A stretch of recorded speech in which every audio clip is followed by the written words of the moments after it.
This is so embarrassing, but I texted him and I was like, when you were looking in my eyes, it was Jesus that was looking at me. And he said, don't tell anybody. Oh. But it was. I mean, he was admitting that like Jesus was using him as a vessel. The World Tomorrow.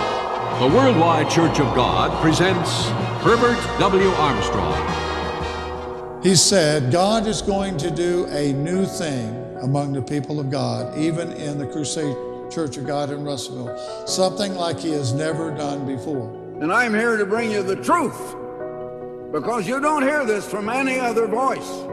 No one else is telling you the things that God is telling you through me. He's speaking through me.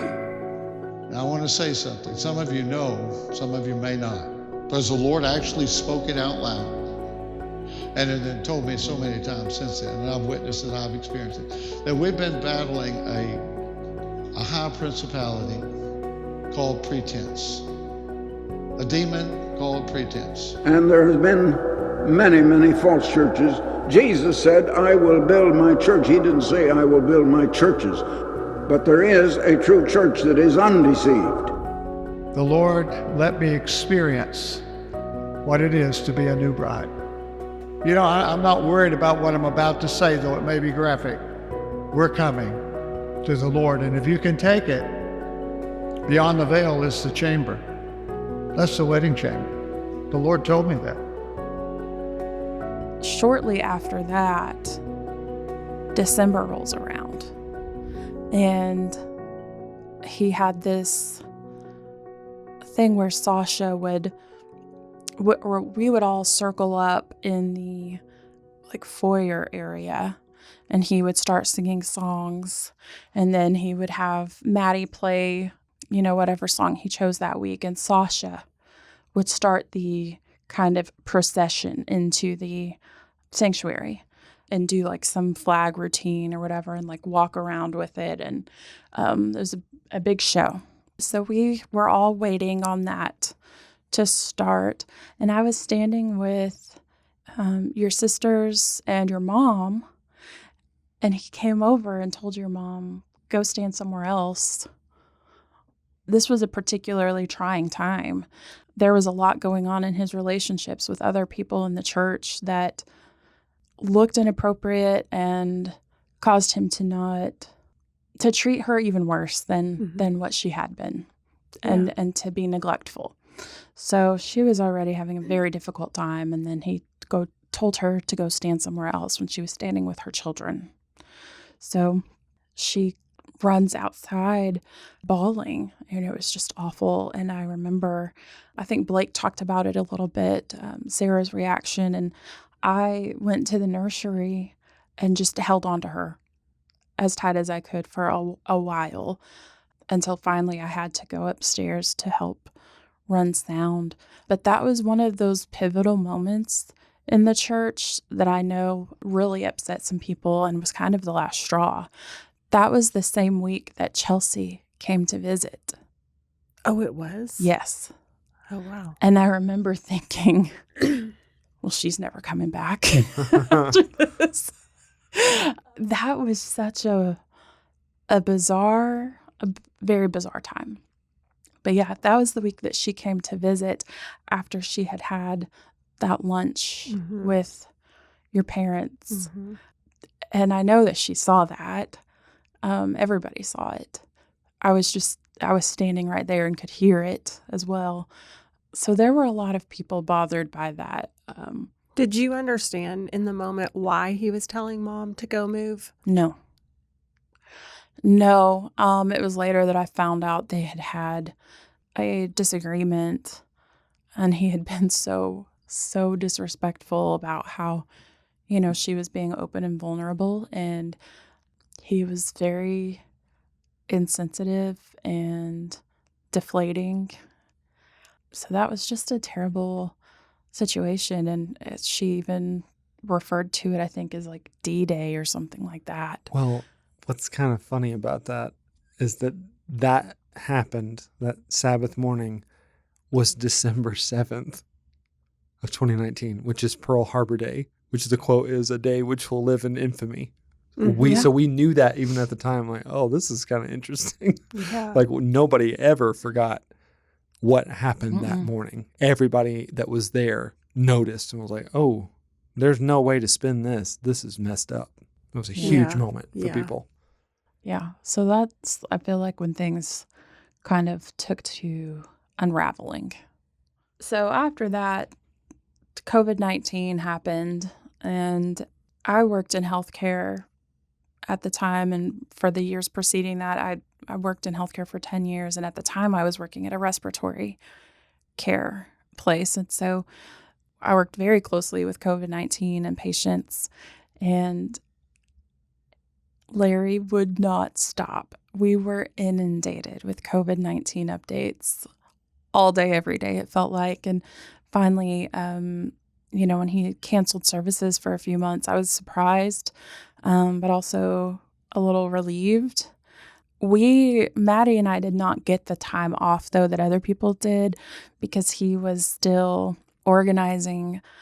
We would have like distance band sessions at our house. So we would sanitize everything, and we had Sandy's drum set in our den. And so he would play drums in the den, and Matt would set everything up before he got there. And I would go through and sanitize everything.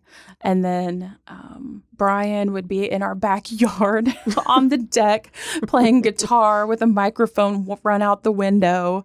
And Matt would be inside, and they would just do, and then I think Matt would record, double record. He would do guitar and bass or something like that. And so he would video and produce these music services to stream out on Saturdays. So he would do that fairly frequently. And he would record special music for people in our, Sarah stood in our backyard and sang special music so that he could put that out on Sabbaths. David came over and gave a sermonette on our patio, or on our deck, on our patio furniture, like the umbrella. Yeah. He did a little sermon. So we still had people come over, and we just did that through distance and, sanitizing everything. And then on Sabbath mornings, we would go up there early, and I would get the batteries in the mic pack, take it down to the lectern, sanitize it all after I had handled it with sanitizing wipes, leave it on the lectern for him. And then they would come in a separate entrance.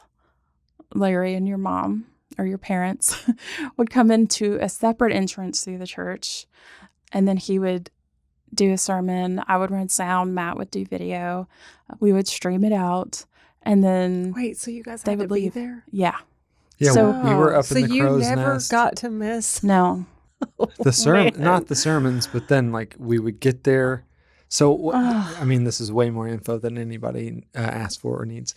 But we would do this pre-recorded thing of music, like you talked about. And I would put that together into one video, which then we would play on our live stream. And then when that ended, it would go to a screen that would say something like, "Today's sermon will begin shortly." And then we would be upstairs, and Dad would be down on the stage. And when he's gives the go-ahead and he's good, we would switch the live stream over to the live camera, and then Dad would give his sermon. And then when it was done, we went to, whatever screen I had made, "Thanks for watching today." And then we got to go home. But yeah, it was probably a couple hours or so every Saturday there that we were up in the crow's nest. But that was a lot better than It's better, yeah. than Yeah. what was happening previously. Yeah. I mean, it was usually a 2-day event between Friday night and then all day Saturday and then Saturday night. So that was the break was nice. We didn't get a full break, but we still got a bit of a break, which was welcomed.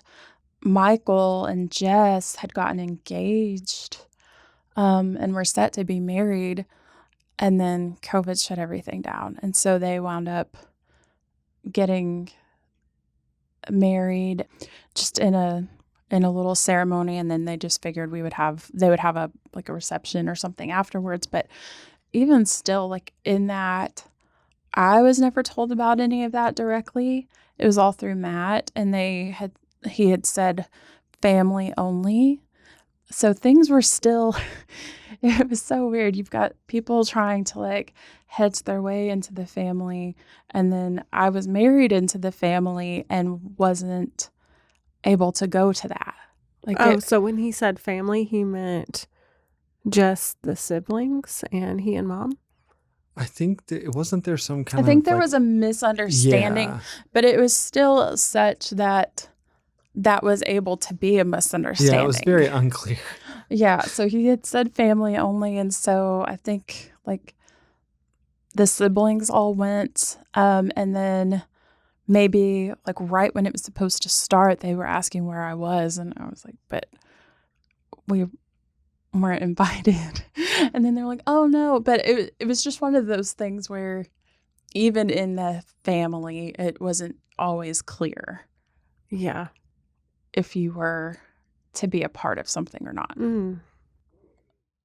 When Larry introduced this love move, it was about how God was just talking to him constantly, giving him insight, and just having conversations with him all day, every day, revealing things to him. There was one day at lunch he had said, it was like Limitless.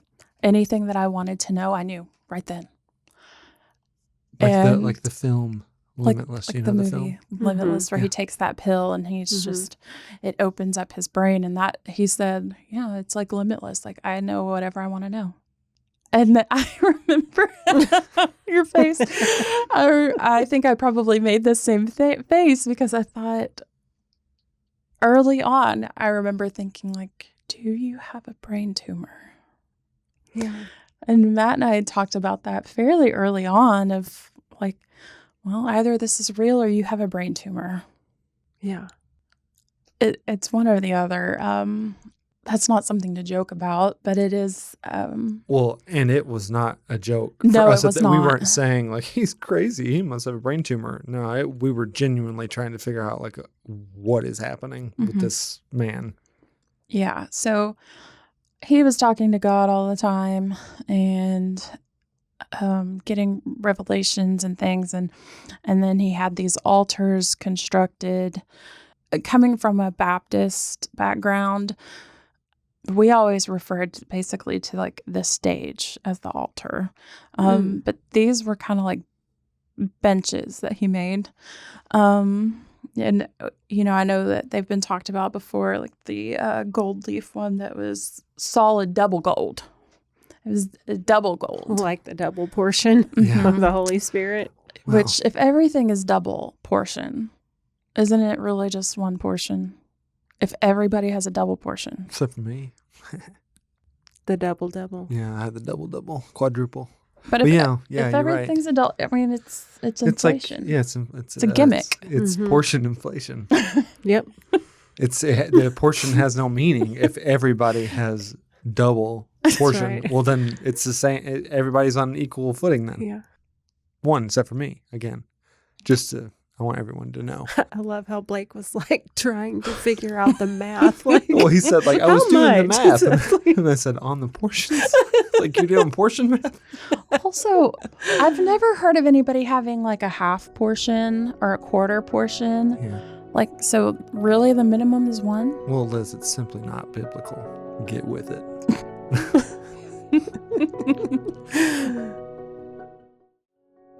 Oh, yeah, the altars. So you had what did we figure out that they were? The altar of encounter? Yes. So I think it was the altar of consecration and the altar of encounter, which I think Blake said the altar of the presence, which he may have said that also. But the gold one was the altar of encounter / Yes. presence at the back of the stage. So we had the two. You had to consecrate yourself first Yes. on the maroon one, Yeah. which I think that was the one that had the writing on it that Blake mentioned, which I can't remember It said specifically. it is ... Yes, yeah. And then the gold one just had like the gold leaf, and it was at the back of the stage, in front of the lampstand area. So he had the two, and they had very specific functions and all the stuff that he explained, and he built them both and all this. The particle board covered in double gold. Mm-hmm. So yeah, the maroon one didn't say "I love you forever." It is, and I don't think anybody ever knew what that meant. No. Yeah, I think that is exactly what it said. I do remember though being instructed, like, you better come to the altar of encounter right. What did that mean? In the same vein as don't take the Passover if you're not ready. Yes. Okay. Which, for those of you who are listening who don't know, like, even Paul talks about this in his writings. Like, there are some of you who have gotten sick, or some that have died because you took the Passover in an unworthy manner. That wasn't specifically said, but that was, I think, everybody we've talked to. That was the consensus on the vibe with these altars. Like, you better come to this one first and consecrate yourself. With like a contrite spirit type of thing. Yeah, you don't come to that golden altar just nilly-willy. Mm-mm. Or willy-nilly. Yeah, I get it wrong. I'm sorry. Petra. Yeah. Tit for tat. So there were the altars. There was a lot of very exuberant praise and worship. It was expected that you be up at the front, in front of the first pew, if not on the stage. And I don't care what he says. He said in a sermon, you better be on this stage. And I just remember thinking, like, it's just not practical. If this is a tiny stage, it's hot. I don't want to be that close to people. But it wasn't a matter of comfort. It was, you better be on this stage, because apparently that little, like, 10 square foot area was the only place that God was. I don't know. But he backtracked on that a week or two later. Like, I didn't mean literally. Just meant spiritually. But I don't know how. On the stage. Yeah. You know what? He's always just shifting with whatever. Mm-hmm. I don't know how to say that well. I've just noticed that about him. Mm-hmm. He'll say one thing, and then when it's not, there's a practicality matter, then he shifts. Well, I didn't actually mean it that way. Mm-hmm. It's like, no, you did. You just didn't think it through first. And everybody did. Everybody jumped because you said jump. And now you see that doesn't actually work. So then you gaslight everybody by saying, oh, I didn't actually mean it that way. I mean, I can think of so many examples in our childhoods where it was like that, where you're just like, I don't know what I'm supposed to be doing.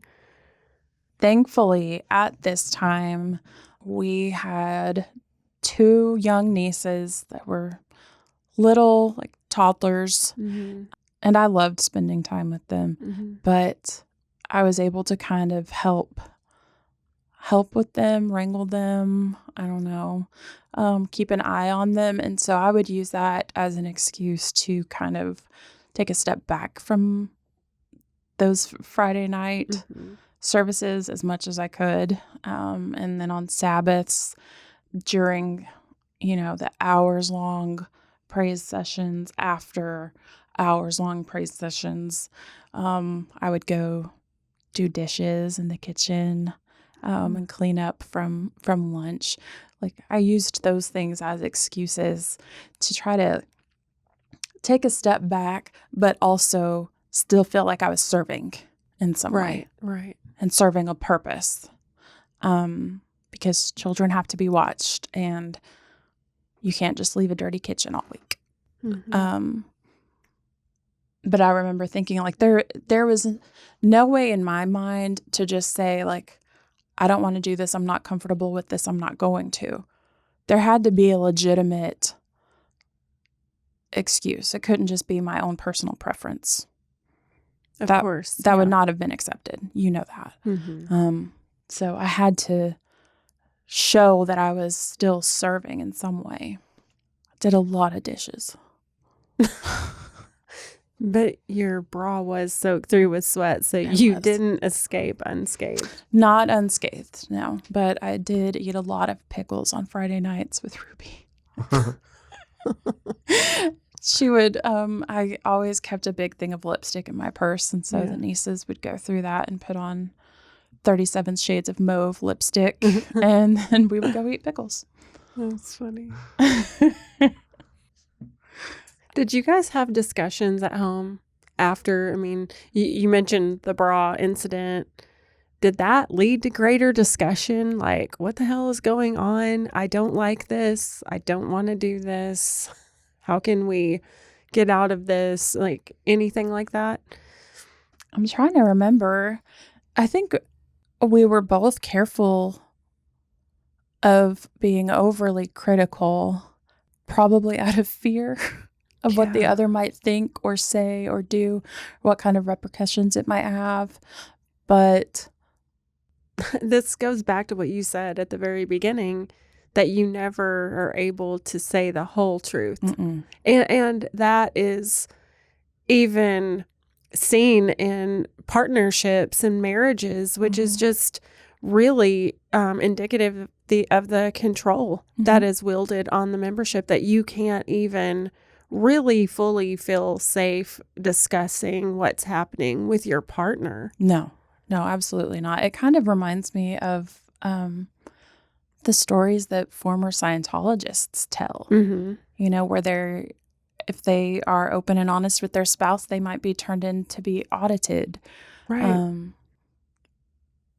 It was one of those things where I don't want to say something that's going to get me in trouble, and he doesn't want to say something that's going to get him in trouble. Yeah. And it's also turmoil in the marriage too. If one person feels one way and the other feels a different way. I know for me, I didn't, I was treading lightly. It's not that I thought that Kurt was going to retaliate against me or it was going to be an argument, but it was just like, what if he is not receptive to this at all? And then he's going to have it in his mind like, ooh, Ashley's like veering into dangerous territory. And, there's just that whole element to, if anybody is questioning and it's known, then that is cause for concern, And so there are sometimes efforts to bring that person back into line, with everybody else. And so, you have to weigh all of that when you consider talking to someone about it, even if it's someone you love. Absolutely. It took us a while, even after leaving, to be able to be open and honest and vulnerable about what we thought and felt. I want to say it was maybe a year or a little over a year before we finally kind of learned how to do that with each other. So it's just been in the last 3 years that we've learned how to tell each other the whole truth. Yeah. And we've been married almost 8.5. Yeah. So it is just one of those things. And I will say, just as a PSA for anyone out there that has a family member in a cult, you can't be pushy, and it's going to be frustrating because you're never going to get the whole truth. Right.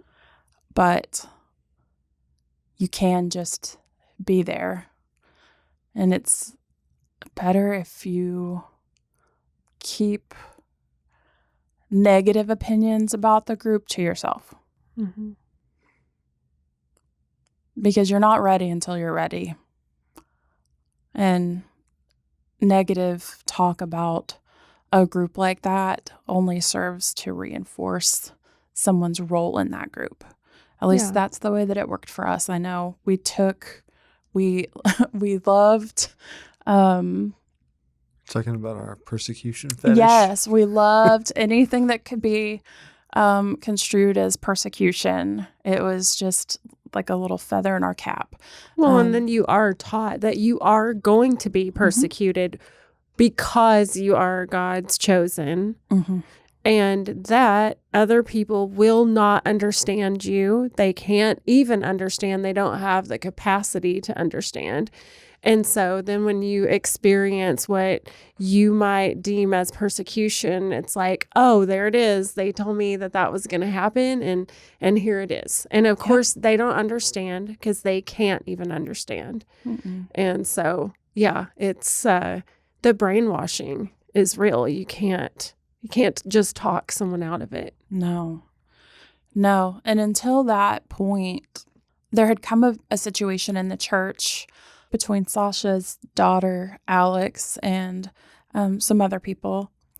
And just because of the people involved, he decided to try to wield that power through the doctrinal council to get them to say what he wanted to say to resolve this situation the way he wanted it resolved. Through that course of events, thankfully, David was able to kind of see through that, to see the manipulation that Larry was working with. And that just kind of opened the floodgates for realizing what it is that we're working with and how it's working. So he met with all of your siblings and their spouses, and it was just an instant light bulb. Once he pointed out, like, I think Larry's a narcissist, and here's why. It was just, it was so weird because that had never been a thought in my mind. Were you there at that original meeting Yes. with him? Yeah, it had never, I remember thinking, and I mentioned this in my last episode, that I knew that there was no one that Larry respected that could talk any sense into him. And that was a difficult thing to grapple with. And maybe that's kind of what helped me be more accepting of what David said. It's hard to recall everything that happened because it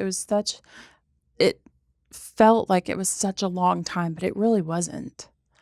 There was just so much that happened in the course of 6 months, a year, maybe. I mean, we're coming up on, as of the recording of this episode, we're coming up on 5 years since the start of the Love Move. 5 years, and we're sitting here now. And it feels like it's such a long time. 5 years is not really that long for everything that happened, but it's interesting. No, but I've aged a lot since then. Yeah, for sure. Me too. Yeah. Through Larry trying to call this doctrinal council together to manipulate a couple of church members, David saw what was actually going on and very quickly announced that he was leaving and he was just done. So I remember getting that message and just crying at my desk at work. And then I think Maddie messaged me and said, hey, we're meeting with David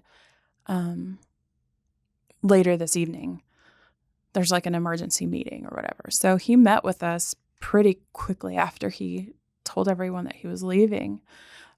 So I thought he was just going to tell us what was going on in his life. I didn't know what it could possibly be, but once he sat down and explained what he was talking about, I can't remember if he introduced us to Dr. Romney and Dr. Carter, or if we just found them through our own independent research of trying to wrap our heads around what narcissism was.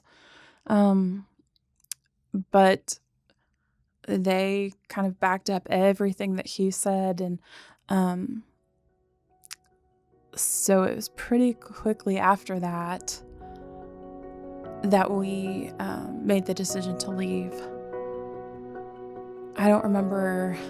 I think we might have gone for 2 weeks after that. Yeah, I have trouble with that part of the timeline, how everything shook out. It wasn't very long between, like we talked about it with Blake, between David leaving and then they left. and then we all left after that. I don't remember specifically all the dates. We kind of talked about it with Blake a little bit, but it was one of those classic things. like it felt so quick, but also drawn out at the same time. Just like every second that passes, it's like that was an hour. Like, because the church was our entire life. All of our friends were there. Our family was there. That was our support structure. That's kind of what dictated our schedules throughout the week. I mean, I know I knew on Thursdays I was going to the grocery store to prepare for the weekend so that when Friday came around, I could do my Sabbath meals so that I wasn't working on the Sabbath. And then we had Friday night dinners, and like it dictated half of our week at least. And then everything that we did, it was in our entire identity. But thankfully in that meeting that David had, I think he knew what all was at stake there, and he came very well prepared, and he was just so very clear with all of his communication that it was just literally like a collective light bulb went off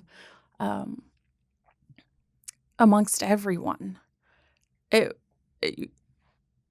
I can't describe, like, I don't know if that's ever happened before, at least with that size of a group, where everybody just suddenly, like, our eyes were opened and the puzzle came together.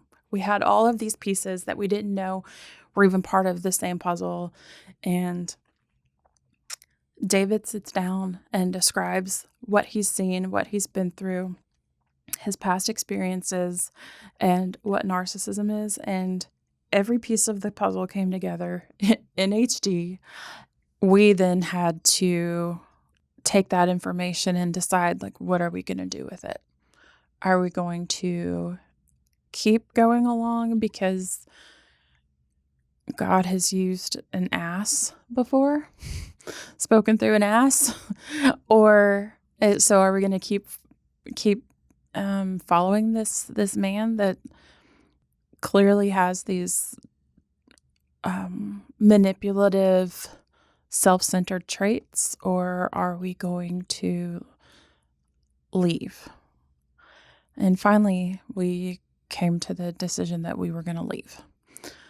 Blake and Sarah were they left like a week or two after David, and then we left a week or two after that. And I just remember feeling so sick about it. You know, this had been the almost last decade of our life, or my life and your entire life. And we knew what happened to people that left. And so we really didn't know for sure if we were going to get to continue having contact with your mom or your dad. At this point, we didn't know if your other siblings were leaving or not. So if we would get to continue to have contact with them, or our, nieces, nephews. So it was scary, but I just remember you saying something about how you don't always get the opportunity to know that this is the last time of, whatever it may be, whether it be, if you've got children and they're growing up, if this is the last bedtime story you're going to read them, or the last time that you're going to get to give them a bath, things like that. There's not a lot of times that that it's the last time. And so we knew when we were able to kind of take it in and enjoy our time with the people there, because we did genuinely love everyone there. That was one thing that I remember missing the most, was just the community of it. I knew, that we always had people there to support us. If something went wrong. I remember when my grandfather passed away, we were not in a great spot financially. We were both working very hard, but we didn't make a lot. And so, several people took up a collection amongst themselves and gave it to us to kind of help offset us having to take off of work. You have that kind of support in those small communities like that. So that's not something that I take for granted still. That was one thing that I will say was good. Not all of it, though. Not all of it was good.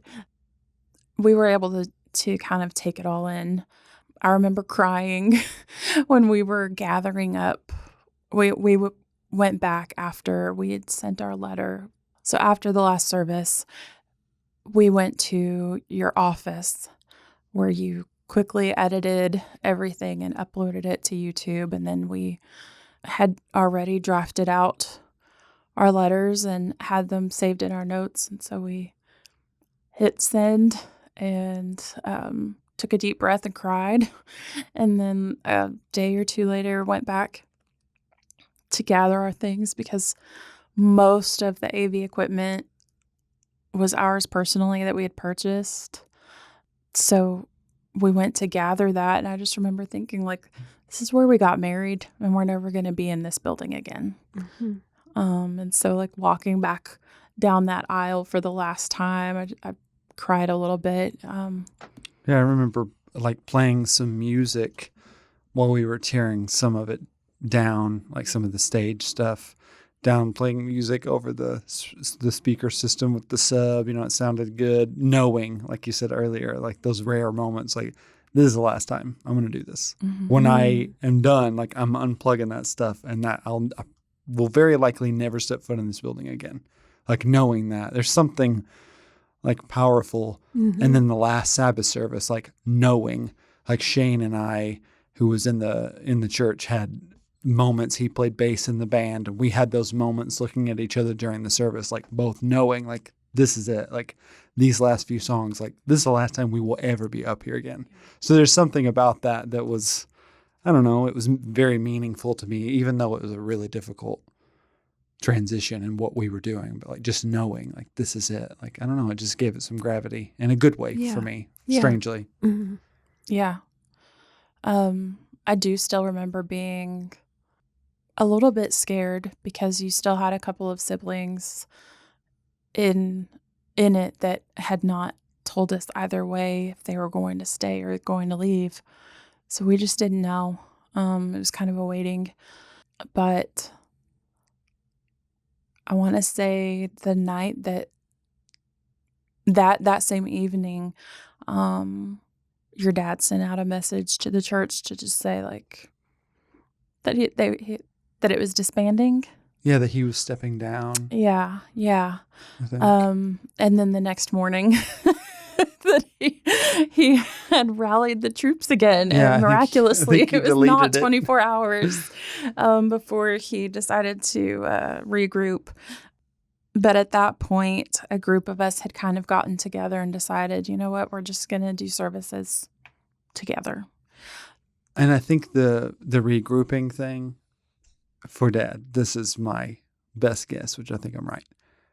He said he was going to step down, but he wanted to keep Crusade Church intact. You know what I mean? Like, well, okay, if the problem is me, I'll step down.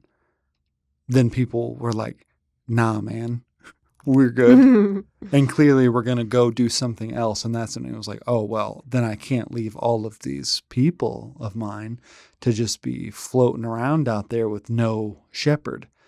So then within like 12 hours or something like that, like, he reverses course and reassumes the role with those who are going to stick around. It was never going to last anyway for him not to be in control. Was it before he said that he was stepping down that he called and asked, what are you going to do? Yeah. So he called. We sent that message, and I don't remember how he responded. It wasn't. Didn't. Okay. Yeah. He Mom didn't did. respond. But he did not respond to it. And this was like 4 maybe 5, probably around 5, right? When we sent the message from my office, something like that. Yeah, I guess it was. And Mom responded, and it was short and it was sweet. Dad did not respond. And then he called me at like 9:30 or something like that.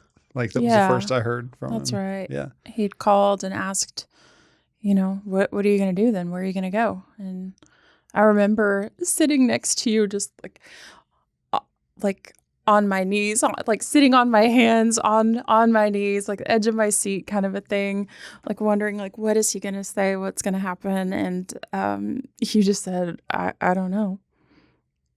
And then nothing, just dead air. Shortly after that, he said that he was stepping down. And then,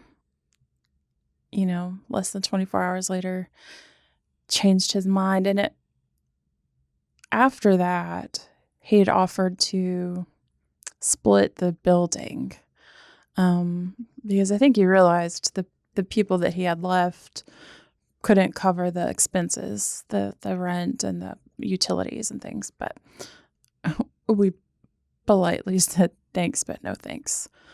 And so we just met in each other's houses.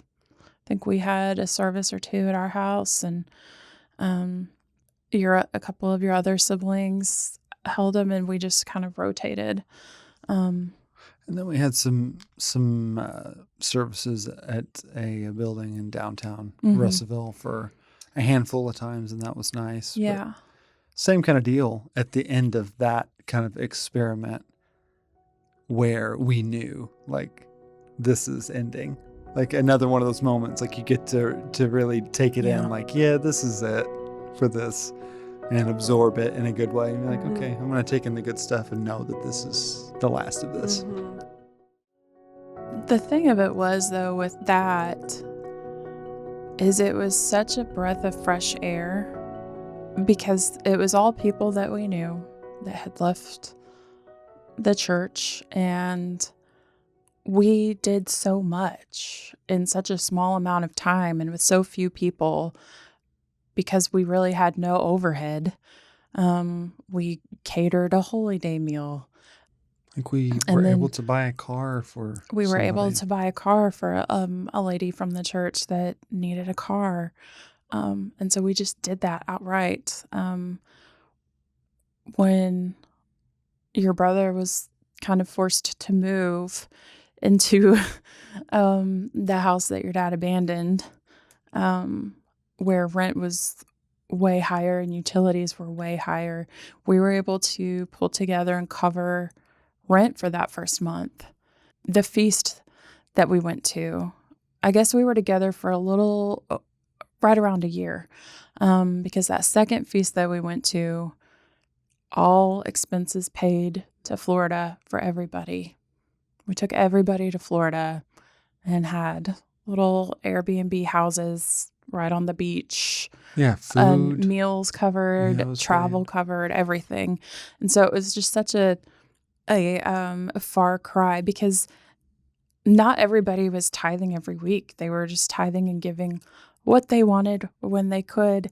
And we were able to do all of that for everybody, as opposed to just giving and giving and dumping into this church building, and this church, and never getting anything back in return. And so I think that was a sticking point for some people. They were like, if we were able to do this with as few people as we are, like, what was happening to all of our money this entire time? And so that was a big question mark. Less so when I got to see some check ledgers. Yeah. We'll kind of leave. We'll leave most of that be. But yeah, there were some things going on. For legal purposes. Yeah. We won't address that. Yeah. But wherever your imagination runs. You're probably right. Yeah. With you're talking about kind of the group that we had together after we left Crusade. I'm not in that place in my life currently, where I'm attending a church service or anything like that. But I can say for myself, and I think probably most everybody else that was there, I am grateful that we had that transitionary period with that group. I definitely needed that. I could not have gone from being in Crusade nearly my whole life and in some form of it for my whole life, and then to nothing the next week. There's just nothing.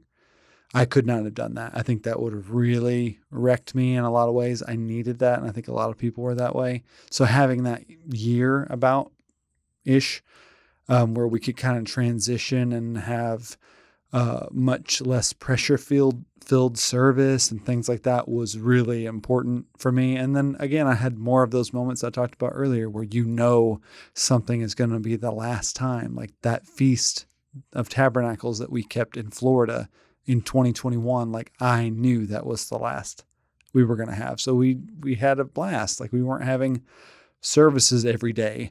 We were just spending time together, staying in houses together and going out to eat and going to the beach together, like just having it's a vacation. It was fantastic, I thought.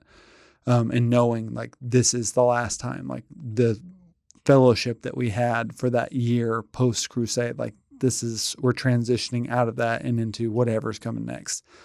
But that was really impactful for me to have that transitionary period. So I guess the moral of that story is that don't look down on maybe where you are if you are in what you would consider a transitionary period. Like it's not the ending. Like you need what you need in the season that you need it, I guess. Yeah. It makes sense. Yeah. That period was definitely like a group detox where we all unlearned a lot of behaviors together. Like looking back, and I think I remember noticing even in the midst of it, that there wasn't the watchdog type of behavior that was so prevalent in the church once we were all out of it.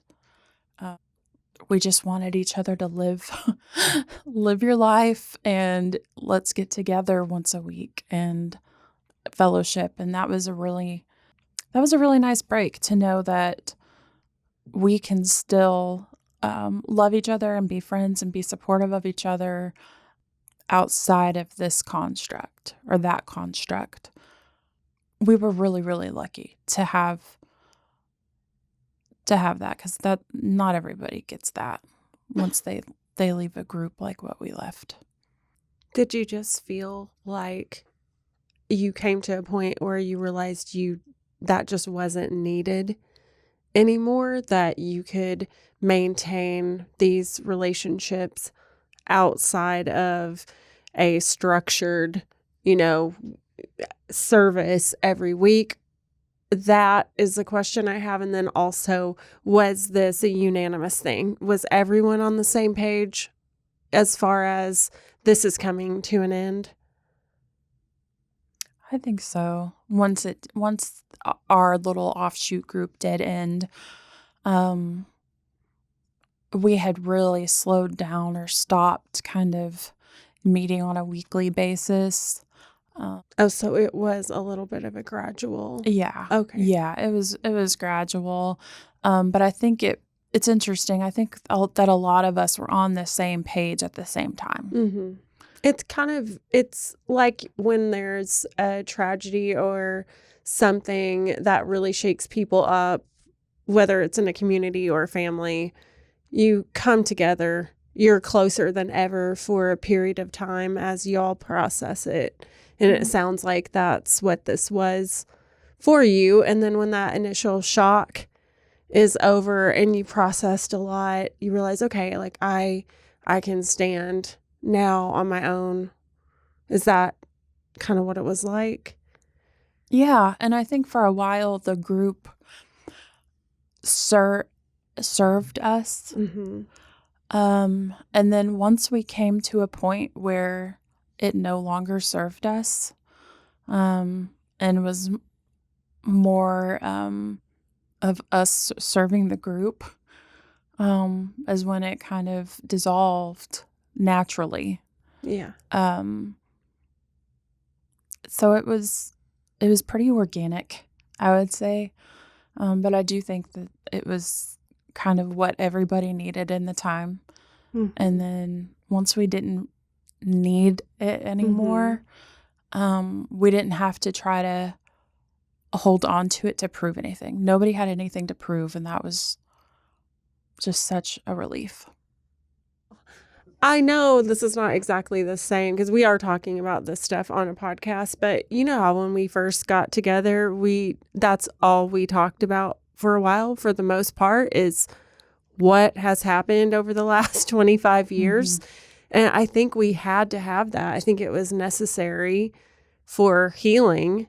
And we did that for a time. And yes, we still talk about it on the podcast, but when we get together and we have beers or we have dinner, we're not necessarily talking about that nonstop. We're talking about our lives and the things that we're doing and our jobs and our travels and all of that. So that's what it makes me think of, is that you did really need each other during that time to process and grieve, because you really were grieving a lot.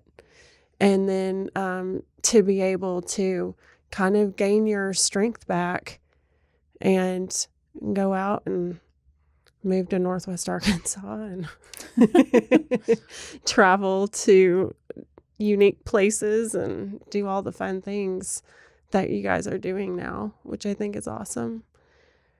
But yeah, thank you so much for coming back. Thank you so much for and having talking me. to us. It's always a real treat. Yeah, and I think probably when we're done kind of telling the full story, I think it would be great, and we've talked about this, to have some of the people back, like yourself, to come and talk about where you are now and what's happened between, leaving the little group post Crusade to where you are now and what healing has looked like for you. So if you want to come back, I would enjoy hearing about that. Yeah, I would love to. I know where to find her. Yeah. All right, Liz, thank you for coming on. I'll see you at home. Thanks, sweetheart. I'll see you on the drive home. So, like I said at the top of the episode, if you haven't already, go follow us on our socials. So like Facebook and Instagram and TikTok. And I think those are the ones that we're on. I can't keep up anymore with these kids. And also, if you are not already, you can go follow us on Spotify or subscribe to the podcast on Apple, and then give us a 5-star rating and review there. That's really helpful in getting a little bit more exposure for the podcast. So if you found it helpful and healing and you enjoy it, that's really helpful in kind of spreading that word to more people. So once again, thank you for joining us today, and we will talk to you all next week. Bye. Bye. Bye.